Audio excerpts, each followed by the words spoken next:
এক বন্ধুর ছোট্ট ভাইয়ের বাড়িতে সম্প্রতি একটি কন্যা সন্তান হয়েছে, আর সেই খুব খুশি ছিল। সে আমার কাছে এসে বলল, আমি খুব খুশি এবং আমার মেয়ের জন্য কিছু করতে চাই। দয়া করে বলুন আমাকে কোন বিনিয়োগ করা উচিত। আপনারও তো মেয়ে আছে, সে যখন জন্মেছিল তখন আপনি তার জন্য কি করেছিলেন? আমি তাকে বললাম, দেখো, আমি আমার মেয়েকে 100 কোটি টাকার একটি প্ল্যান উপহার দিয়েছি। এটা শুনে সে অবাক হলো, বলল, এটা একেবারে আজে বাজে কথা মনে হচ্ছে। আমি বললাম, না, তুমি ঠিক শুনেছো, আমি সত্যি আমার মেয়ের জন্য 100 কোটি টাকার প্ল্যান বানিয়েছি এবং সেটাই তাকে উপহার দিয়েছি। সে জিজ্ঞাসা করলো, 100 কোটি? এটা কিভাবে সম্ভব? আমার কাছে তো এত টাকা নেই, এটা নিশ্চয়ই কোনো ট্রিক বা মার্কেটিং কৌশল হবে। আমি বললাম, এমন কিছু নয়, প্ল্যানটি একদম সহজ, এটা শুধু কম্পাউন্ডিং এর শক্তি। আমি আবার মেয়ের জন্য মাত্র 10,000 টাকা একটি মাসে এসআইপি শুরু করেছি, যা আজকের দিনে আমার মনে হয় যে কোনো বাবা মা অ্যাফোর্ড করতে পারে। যখন আমার মেয়ে জন্মেছিল তখন আমার বয়স ছিল 28 বছর এবং আমার সামনে 30 বছর কাজের জীবন বাকি ছিল। যদি আমি 30 বছর ধরে প্রতি মাসে 10,000 করে বিনিয়োগ করি, তাহলে আমার মোট বিনিয়োগ হবে 36 লক্ষ।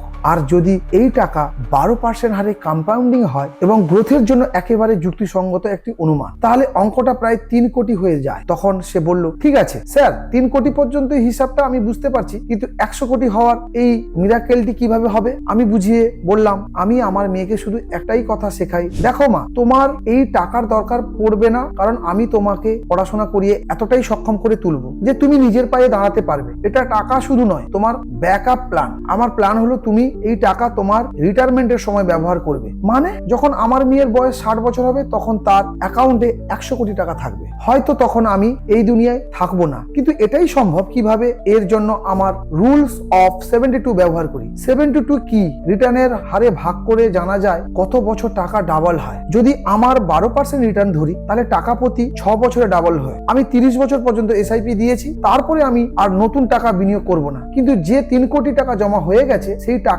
আমার মেয়ে একদম স্পর্শ করবে না। পরবর্তী 30 বছরে এই টাকা শুধু কম্পাউন্ডিং হতে থাকবে। যখন সে 36 বছর হবে 6 কোটি, যখন সে 42 বছর হবে 12 কোটি, যখন সে 48 বছর বয়স হবে 24 কোটি, যখন সে 54 বছর হবে 48 কোটি, যখন সে 60 বছর হবে 96 কোটি, যা প্রায় 100 কোটিরই সমান। এটাই কম্পাউন্ডিং এর জাদু। আমি জোর দিয়ে বলবো, যাদের বাড়িতে বাচ্চা হয়েছে তাদের সঙ্গে এই আইডিয়াটা অবশ্যই শেয়ার করুন। এটি একটি দারুণ long term approach. Mutual fund investments are subject to market risk. Read all scheme related documents carefully.